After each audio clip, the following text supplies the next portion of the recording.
It's time to mind your business with me, Jamillah Lodge. Tune in to find out how to mind your business with BEDC, special guest entrepreneurs, industry experts, and more. Brought to you by BEDC. Bermuda Business starts here.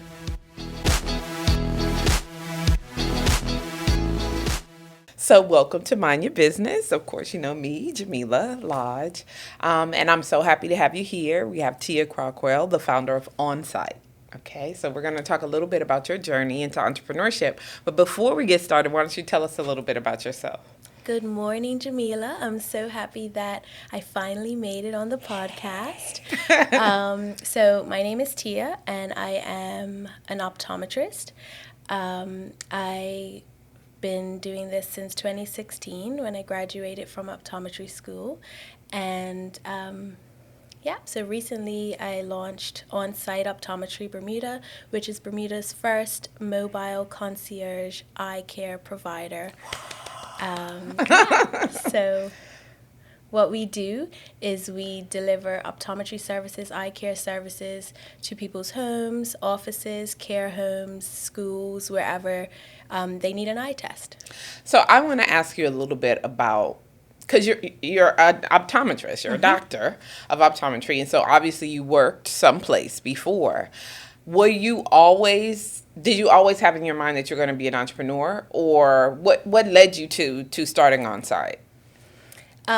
So I've always wanted to be an entrepreneur. I didn't know the fancy word. Yeah. But ever since I was a child, I would always make up businesses. Okay. And I would say, I'm going to have a healthcare practice, and I'm going to name it after my mom. And so I would always think of all these things, or like a vet practice or a dentist. So I wanted to do something in healthcare. Got you.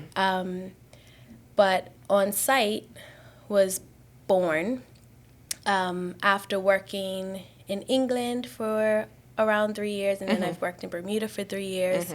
And I noticed that a lot of my clients all of a sudden wouldn't attend their yearly checkups because of circumstances changing. Okay. So they were no longer mobile, couldn't get to the appointments, or they would come, but it would be really difficult because they would be in a wheelchair, or some of them would need to be accompanied by a nurse waiting for hospital transportation, and it would be a whole day affair just to come to get their eyes tested. Right. When that actual procedure isn't that difficult to do in their home. Got you. Or in their care home. So I said, we need to fix this. And in England, they have domiciliary eye care in other parts of the world, but there was no service like that available in Bermuda. Okay. So OnSite was born. Yes, I love it. So it seemed like it was a organic kind of, something organic led you to starting this business. So you recognized that there was a need. Nobody else was doing it. So you were like, I'll do it. Why not me? I love it. So It sounds like you kind of were born with that kind of entrepreneurial mindset. Did you have like family members or people that you saw doing this, or you just all of a sudden as a child that's what you wanted I didn't realize that my family was mostly entrepreneurs until I finally did this. And I was like, wait, my sister doesn't work for anyone. My daddy doesn't work for anyone. Wait, maybe I can do this too. Yeah. So it's just been a natural thing. And before I did OnSite, I had a business during COVID in the UK, where I was teaching optometrists how to pass their exams. So I was doing that online. Okay. So that once I came back here, I stopped that. And I was like, okay, what's next? Now what? Right. I love it. So talk a little bit about the journey from coming up with the idea to actually launching the business. You have to believe in yourself. A lot of times people think that they can't do it. Yeah. And that someone's better than them because they've done it. But really, anyone can do it. You just have to take your time and work through the steps and realize that Rome was not built in one day. So I just want to tell a quick little story. Sure. The very first day that I took off from work to work on this, Mm-hmm.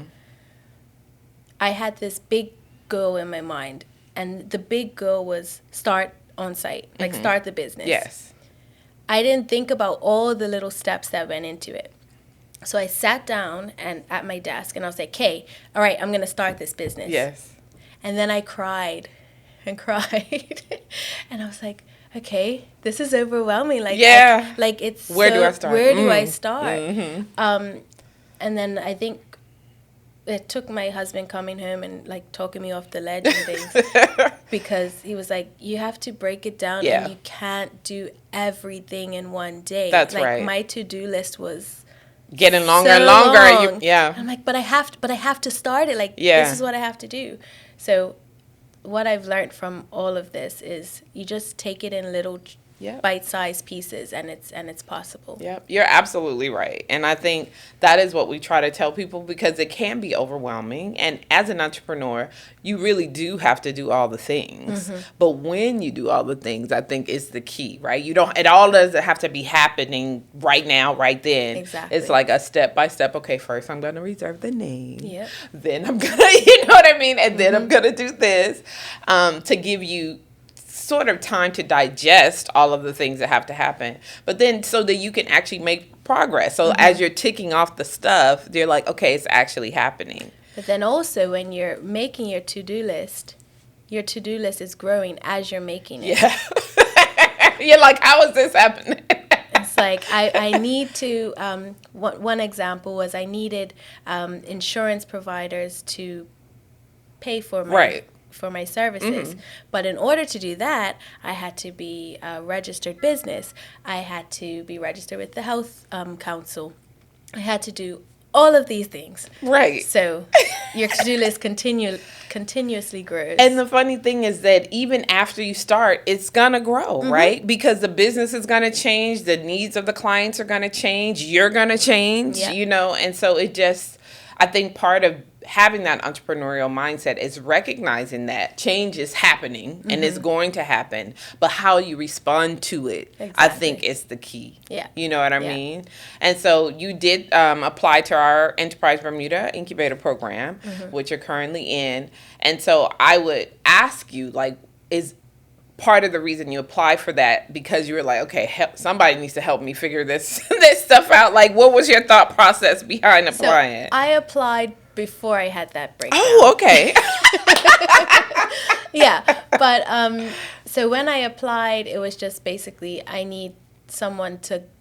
thought I needed someone to guide me through the whole process. Okay. But what I really got out of it was a great network, mentors and people and fellow incubatees to bounce ideas off of, help with the financial part of it because that's not my strength. Right. Even just understanding that sometimes you will need help in other parts and it's okay to not do everything yourself. That's right. The support was really great. Okay. Well, I'm glad to hear that because that's really what it is because it can be overwhelming. Yeah.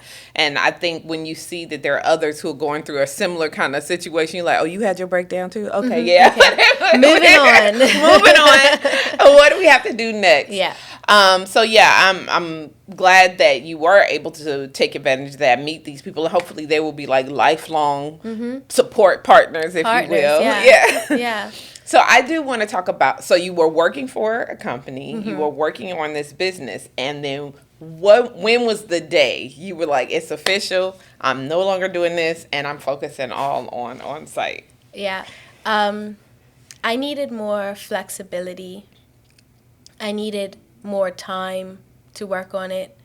There's no way that I could work a 9-to-5 job, then come home. I have a 2-year-old and a 5-year-old.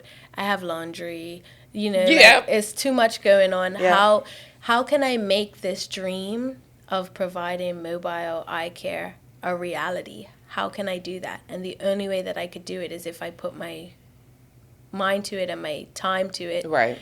And I didn't have any time. Yeah. So I started off going part-time. Okay. And then, so at the end of the month, I will be full-time with on-site. Yes.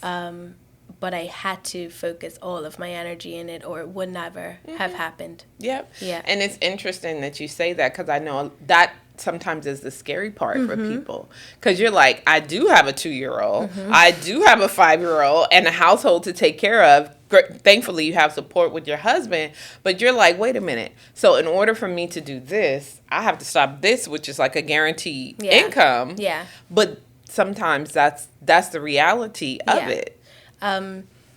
It was scary. I felt like I owed myself the opportunity, like I had to take that risk to give myself the chance to see how it goes. Yes. I can always get another job. Yep. So, I mean, I pray that everything goes well. Yeah. But if I needed a job, I can get a job. Right. But let me just go all in. Yeah. And also don't be silly with it. Like save a little bit of money first. Don't just have nothing in your bank account. So I did try to save a little bit first, just to give me a cushion. Yes. And it was really great that I had the support of my family, my mom, dad, sister, and my sisters, and my husband. So, and all of the people at BEDC. Yeah. So they were all just pushing and like, do it. So I know.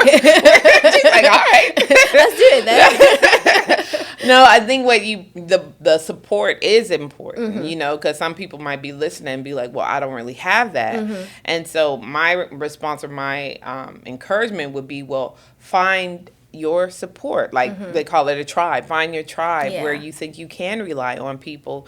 Because while we encourage people to take on entrepreneurship and start businesses, you still have, reality is reality. Yeah. You still have to eat. You know what I mean? And so, while we want the business to succeed, the reality is also that most businesses fail within the first 3 years. So faced with that reality, I do think that there's a way to make a calculated risk. Like you said, you save up a little money. I'm going to start part-time and then slowly transition into full-time. Lean on those who are there to support you. And then you see where you are. And I have every faith that on-site is going to take off, because why not, right? You're providing a service that doesn't exist in Bermuda, but obviously there is a need for it, right? So how has it been so far? Let's talk about that. It's been amazing. It's been overwhelming, but in a good way. Yeah. So I didn't really mean to launch yet, but it happened. Just through like social media, and I attended a health fair, and that kind of blew up a little bit, and I've been getting calls and emails, so it's been going really well. I hope it continues on that upward path. Yeah. And it's been great because I got an opportunity to see the reason why I started. So I had originally started because I wanted to help people that could not get to appointments. Yes. So I had the honor of seeing a 94-year-old lady who couldn't get to her appointments. Yeah. I've also been to a school, a few houses, seen some little children. Yes. So it's been fun. It's been lots of different stories. Yes. And I'm enjoying it. It's different. It's definitely not easier. Right. So don't think it's easier. But you are flexible, but that doesn't mean that you work less. You just choose when you have to work. Right. But it's been great.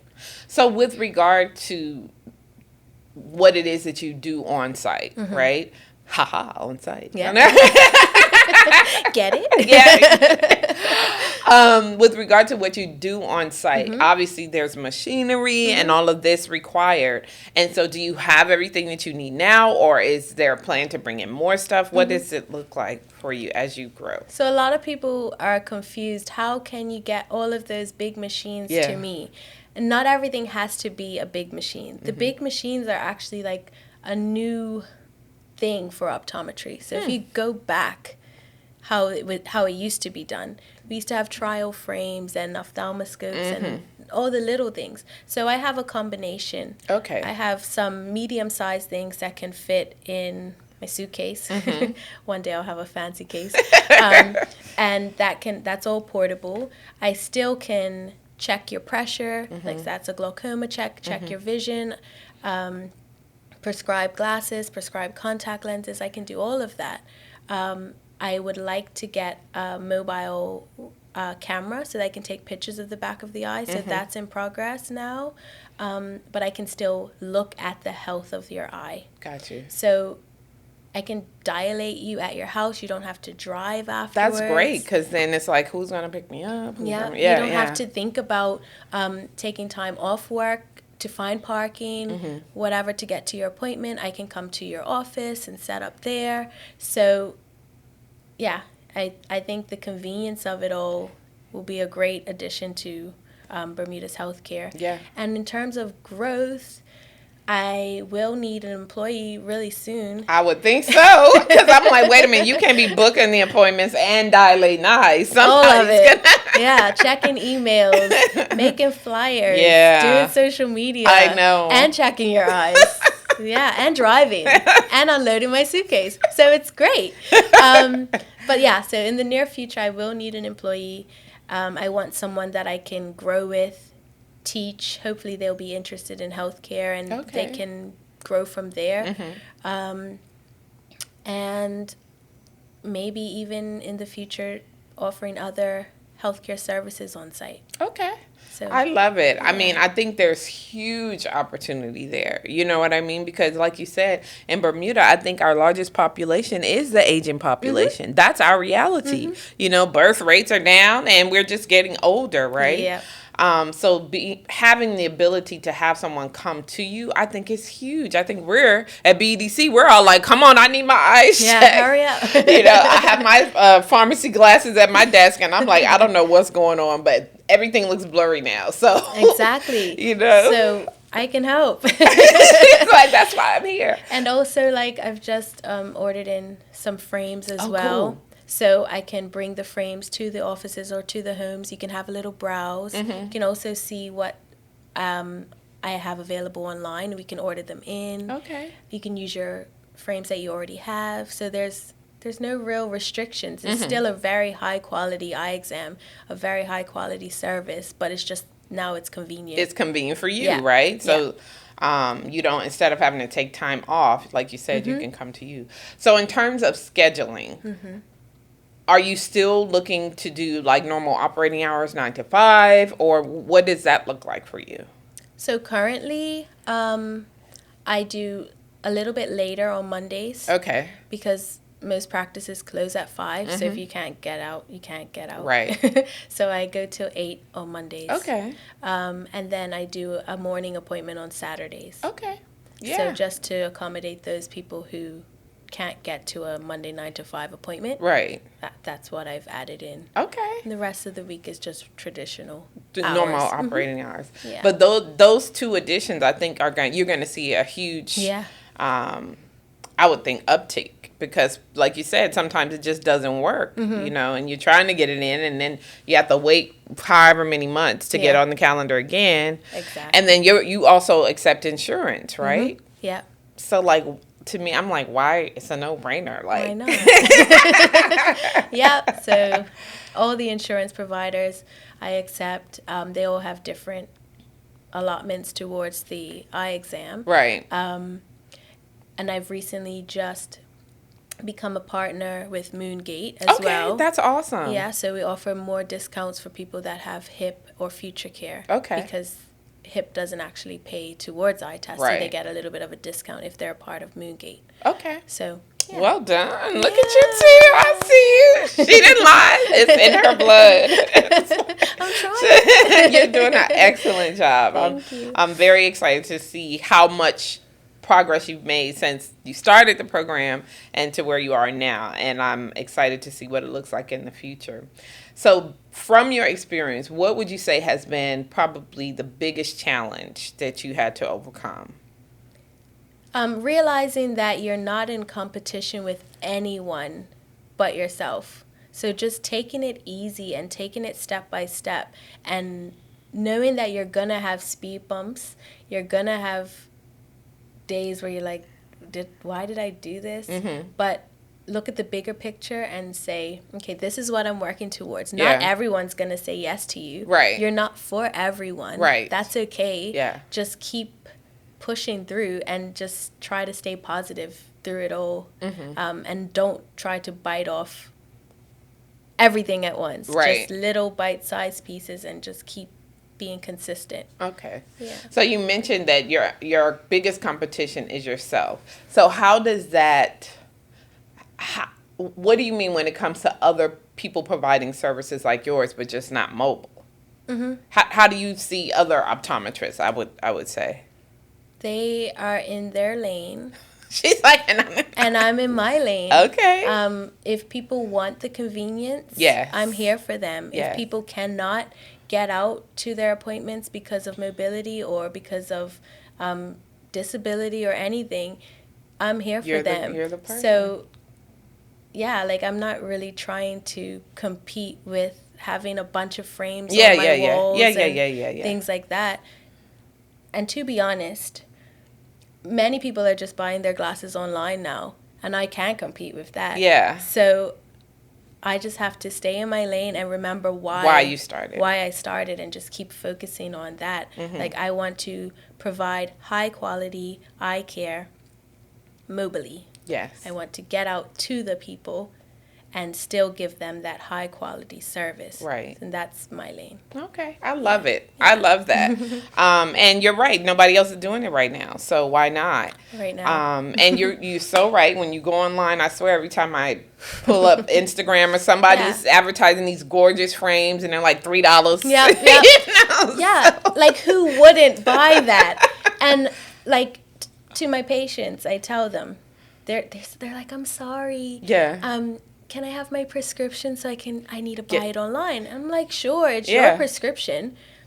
But what I suggest, if you're going to get progressives, where distance is at the top, reading is at the bottom, optometrists, we measure where your eye sits in the frame. Got you. Whereas online providers don't do that. Yeah. So, and especially if it's your very first time with a progressive or something, I would suggest you get a good quality pair from an optometrist and then go nuts. Buy all your $7 pairs of glasses. I don't mind. And I think it's duty free, so go for it. But just make sure you can see first before you spend all that money. And then you're like, you know what, they cute, but I can't. Exactly. I can't see anything. And a lot of people, they go online, they don't have any guidance. Yeah. So they put in whatever number they think they should put in this spot. That and it's not true. really regulated. And then they come back and they're like, help me. Yeah, because I can't see. Now I'm cross-eyed. Exactly. I almost got in an accident. What is this? I'm like, well. Actually, this is supposed to be up here, and this is over here. It's upside down. Yeah. Sorry. So just make sure you have a pair that you like, and then let your optometrist walk you through the online process if they want to. Okay. The other question I have, and it's probably a little bit of a personal question as well, is currently now, so like I've taken my daughter to the eye doctor. She's gotten glasses, but it seems like they send them off island to get them done. Is that the case? I think each optometry practice is different. Okay. So I have, my service will be, I can trace the frames. Okay. And get the lens made. And the lens is what comes to Bermuda. Got you. You don't have to be without your glasses. Okay. So we wait for the lens to come in, and we pop them into the frames. Got you. So if you already like built up your Zulu collection and you have them all, I'm talking to someone specific right now, and you have all your frames already here. Yeah. Then I just take the shape of the frame. Got you. And bring the lens in, and we just pop them in. Which makes sense to me. That's like a win-win, right? Yeah. So you know that the medicine is where it needs to be. Exactly. So you can see. And you get the cute frames. Exactly. You know, so it's the best of both worlds. Yeah, that's interesting, because I'm like, if you are providing a service that can be done on island, doesn't have to be shipped off or away, then why wouldn't we do that, right? Because you can get your glasses quicker. Exactly. You know, the turnaround time is less and all of that. So yeah, I'm excited. I can't wait for you to come. I know you're coming to come and see. Yes, to BDC to do our eyes. I'm looking forward to it, because I swear, the older you get, that's just the reality, right? Yeah. I'm like, I used to have 20/20. Now my mama can see better than me, and she 80. because she got something. She got cataracts. Yes. Yeah. Yeah. So normally around 40-ish. Yeah. I just did a post about this. Okay. Around 40-ish, you might notice that you're struggling to read a little bit. So your arm's not long enough. Right. And you're like, you're doing that. That's normal. Okay. So all we need to do is just add a little magnification into your glasses. Okay. To boost that up. Okay. So that you can see clearer. Without looking crazy. Yes. You'd be like, hold on a second, wait. I don't even try anymore. I just tell my son, I'm like, read the thing, boy. What does it say? Because I can't see. It's completely normal. Don't worry. That's part of the aging process, right? Around 40, it hits you. Hard, though. You wake up and be like, I can't see anymore. And then also people who used to be able to see, like, they wore glasses. Yeah. But now their distance glasses don't work for right, close. So they're doing this. Yes. Or putting it down like that. You getting your librarian on real. Like, I never understood why people did that. And then it's like, oh, wait, that's me. Oh, now I know. Yeah. So completely normal. I can help you. Just like, call me. So speaking about calling you, like if people are interested, what's the best way to get into contact with you? Don't call me. You can call me, but I need a receptionist. Yes. So contact at onsite, onsightbda.com. Okay. That's the email. Or you can go on onsitebda.com. Okay. And there's a book appointment link. Okay. If you're interested in corporate, so having us come to your office and do lots of employees at once, or one or two, then just there's a form on the website that you can fill out, and I'll get back in contact with you. And you can follow me on Instagram and send me a message on there as well. Everything's on site BDA, but it's SIGHT. Right, like get it, like on site, but but on site. Right. Very fancy. Yes. No, I love it. I think this is I'm really looking forward to seeing what this looks like next year, because you're gonna be like, girl, I got 5 people on my staff now. I can't do all these appointments, and so I'm sure that would be ideal for you. So yes, we're gonna talk about that question. And so you always wanted to be an entrepreneur. You always wanted to be in the healthcare industry. If there is anything that you can say to yourself, your younger self, in preparation for this, for on-site, what would you say? I would say to continue to work hard, but also have fun with it. And don't get so stressed about things, because it will work out. And you're in your own lane. You don't have to try to be better than anyone. You can just do what's best for your own life, and you make up your own rules. And you don't have to be stuck in a mold that a lot of people are stuck in. You can make the best life for yourself. And believe in yourself. That's good advice, because I think we do, right? We looking over there, what they doing, looky-loos and Joneses and all of that. And sometimes you can lose focus, right? But I love what you said about you just stay in your lane and you remember why you started. Wanted to do it. Why you wanted to do it. And that could be like your guiding light. And the minute you start straying, you'd be like, well, this is why, I decided to do this anyway. So I love that. I love that for you. I love the idea. I'm wishing you 100% continued success. Thank you. And I'm certain that you're gonna do well, because it's a service that you need. Like we only have so many optometrists in Bermuda. You know what I mean? And so that you've added this dimension to it, I think it's even better for the community at large. Really. I think there's only 3 or 4 Bermudian optometrists. And you look so young. I'm sure people see you and they be like, who is this 16-year-old in here talking about? Exactly. All the time. I know it. I'm just learning to embrace it. Yeah. I'm actually double 16. But that's cute. It's fine.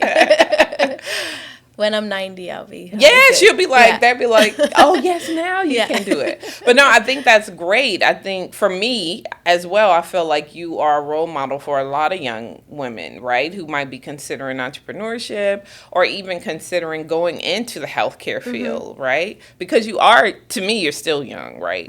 And you've achieved so much. Thank you. You got a whole family. You got you got an old doctor. She's like, what can I conquer next? What's next? Yeah. No, I'm excited to see how it grows as well. Yeah. And if any young person is interested in optometry, I'm happy to share my journey with them. Or if they want to work alongside, then they can contact me as well. Yeah, because you're looking for, like you said, you're going to need that assistant. Yeah. And if ideally it will be someone who's interested in it. Yeah, that would be ideal. So when you decided to do optometry, where did you study? In the U.S. or in Canada? England. Yeah. Okay. Yeah. So I used to want to be a vet. I used to want to be a medical doctor. I used to want to be a dentist, everything. Optometry was great because it was 9 to 5, no blood. I mean, once in a while. But not a lot of blood. Yeah. Not as gross as the other, as the other healthcare professions. Right. So, yeah, I studied it.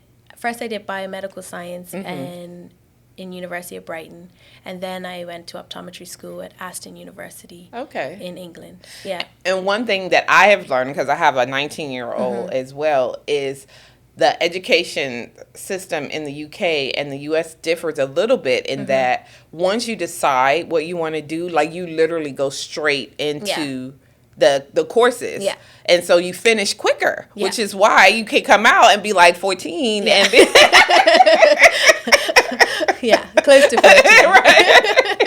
No, so I would say, like, if anyone's listening and they're considering any of the medical sciences or anything like that consider, you know, schooling in the UK for that reason, because you can literally, you get started, you're in there, and then you're out, and you get to start practicing. Yeah, because I did 2 degrees in England because I didn't know what I wanted to do. So I did my first one because once you finish one, you're like, that's it. You're that. Yeah, you're that. So I'm a biomedical scientist. Oh, girl, what they do? I don't do that. I'm like, what they do? They play with blood and stuff and do all the that wasn't for me. Yeah. So I went into optometry after that. Okay. So you did a whole nother... a whole different degree. Yeah. So she's smart, y'all. So if y'all questioning, talking about she look like a teenager, she know what she doing. I don't recommend doing it twice. But once you start, like from day one, we were learning about eyes. Yeah. Whereas in America, I think they do a lot of prerequisite courses. Yes, they do. They do English. The first 2.5, 3 years, you really are not even into where you need to be. Trying to figure out what you're doing. People change their majors about 10 times in that time. Yeah, there's one major and you finish with that. Yeah. Yeah. And it to me, it's well suited for people in the medical degree because you're actually working, you're out now, you're starting on site, you know, fixing people's eyes and stuff, making sure we can see, and still have a lot. You still young, you know what I mean? People are graduating from the U.S. and they're like in their 60s. No, it's not that bad. Okay, I'm exaggerating. But no, it just seems like a better path. You know what I mean? If you know what you want to do. But that's the key. You have to know because like you said, if you don't, you just got to do another degree. Right? If you change your mind or your major. Okay, before we wrap up, I just wanted to give you an opportunity to remind people how to get in touch with you. Okay. All right, so Onsite BDA, ONSIGHT BDA.com is the website. And then all the social media, I only have 2, Instagram and Facebook, Onsite BDA. And then the email is contact@onsitebda.com.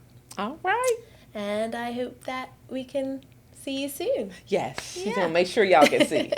We love it. Well, thank you, Tia, for minding your business with us today. And I just want you to remember, if you don't mind your business, who will? Who will?